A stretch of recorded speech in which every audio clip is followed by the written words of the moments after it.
Lolo, patawarin niyo po ako sa mga nagawa ko.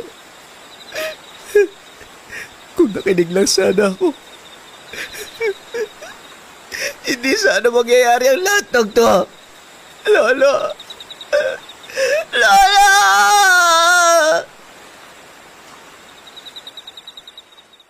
Matapos ang matinding laban, kumalat ang balita sa buong sitio. Inubos ni Marco at Lolo Carpio ang mga nilalang na dumating sa kanilang tahanan dahil sa kaganapang ito. Marami sa mga nilalang ang umalis sa kanilang baryo, dala ng takot sa kapangyarihan ni Marco. Naging ganap na manggagamot si Marco. Nagkaroon ng sariling pamilya at mga apo.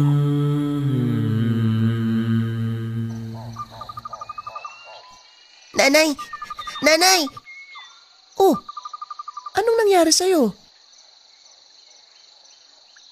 Nanay, may malaking tao po ako nakita doon, oh. Sobrang laki po, nakakatakot po siya eh. Nagpakita ka na sa kanya. Ibig sabihin nito, tinatanggap mo na siya bilang susunod na itinakda. Tama ba, Amang?